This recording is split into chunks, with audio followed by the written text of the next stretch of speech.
حضرت عمر رضی اللہ تعالیٰ عنہ فرماتے ہیں کہ ایک شخص کا نام عبداللہ حمار تھا رضی اللہ تعالیٰ عنہ، وہ حضور کو ہنسایا کرتے تھے، اور نبی پاک علیہ الصلوۃ والسلام ان کی باتیں جو بھولی بھالی تھیں، چونکہ ایک دیہاتی آدمی تھے، تو ان باتوں سے حضور محظوظ ہوا کرتے۔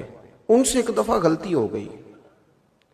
عرب کے لوگ ہمیشہ شراب پیا کرتے تھے، چونکہ منع نہیں تھی، اور ایک زمانہ پیتا تھا، اور کئی لوگ بڑے شروع سے پی رہے تھے، بعد میں منع کی گئی۔ دوبارہ ان دوستوں کے بیچ ایک دفعہ وہ بیٹھے تو وہ غلطی ان سے دوبارہ ہو گئی۔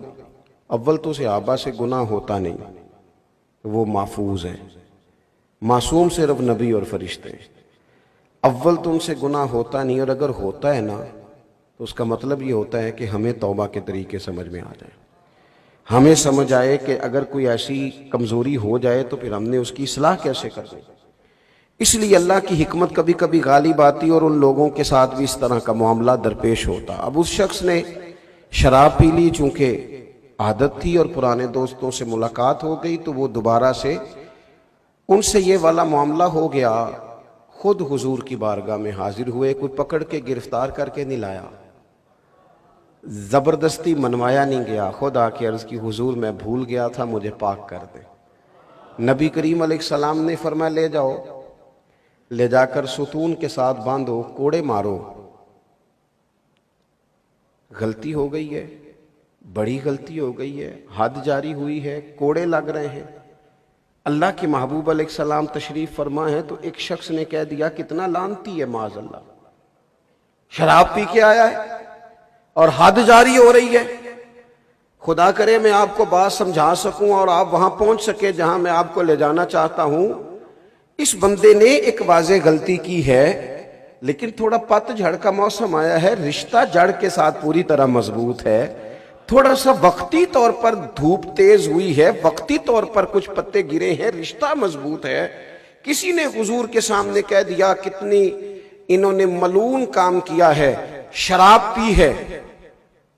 کہتے ہیں یہ لفظ سننے تھے، اب آپ ذرا غور کریں گے، ہے تو سچ نہ کہ حد جاری ہو رہی ہے تو سچ نہ کہ شراب پی ہے۔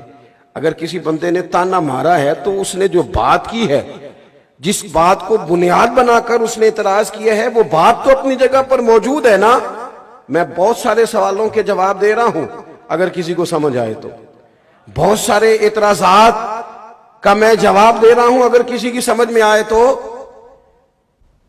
اس نے کہا کتنا برا کام کیا ہے، کیسا برا آدمی ہے۔ کہتے ہیں جب اس نے یہ لفظ کہے تو حضور کے چہرے پر ناراضگی کا اظہار آیا، شکن آئی۔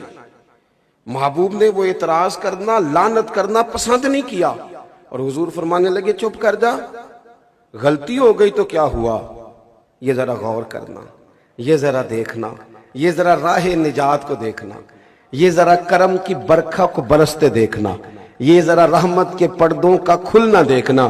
حضور فرمانے لگے غلطی ہو گئی تو کیا ہوا، اللہ سے بھی پیار کرتا ہے، اللہ کے رسول سے بھی پیار کرتا ہے، بندہ محبت والا ہے، بس ذرا اسی لیے تو اعلیٰ حضرت فرماتے ہیں کہ جم کے حضور سے پیار کرو۔ ایسا نہیں ہے کہ ہمارے اندر غلطیاں نہیں، لیکن جب اگر جم کے پیار کرو گے تو اپنی کوتاہیوں کو ضرور ٹھیک کرو، اصلاح ضرور کرو، لیکن انسان ہے، کمزوریاں رہ جاتی ہیں۔ فرماتے ہیں پیش حق مجدہ شفاعت کا سناتے جائیں گے، خدا کرے کہ میرے امام کی فکر ہمارے دلوں میں بیٹھ جائے۔ وہ کہتے ہیں کہ پیش حق مجدہ شفاعت کا سناتے جائیں گے، وہ آپ تو روتے جائیں گے پر ہم کو ہنساتے جائیں گے۔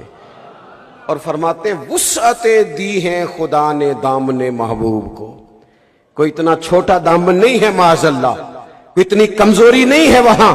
کہنے لگے وسعتیں دی ہیں خدا نے دامن محبوب کو، یہ قیامت کی بات کر رہے ہیں، وسعتیں دی ہیں خدا نے دامن محبوب کو، جرم کھلتے جائیں گے۔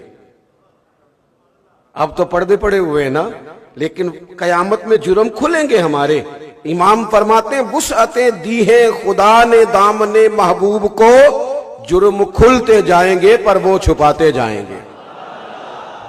اور پھر کسی نے کیا اس پر خوبصورت حاشیہ دیا، اس نے کہا اگر ایسی بات ہے نا تو پھر ہم نے بھی نظریہ بدل لیا ہے، پیش حق مجدہ شفاعت کا سناتے جائیں گے، آپ روتے جائیں گے، ہم کو ہنساتے جائیں گے، وسعتیں دی ہیں خدا نے دامن محبوب کو، تم دیکھنا جرم کھلتے جائیں گے پر وہ چھپاتے جائیں گے۔ تو کسی نے کہا ٹھیک ہے، پھر حشر میں ہوگا ہمارا داخلہ بھی شان سے، ہم یا رسول اللہ کا نعرہ لگاتے جائیں۔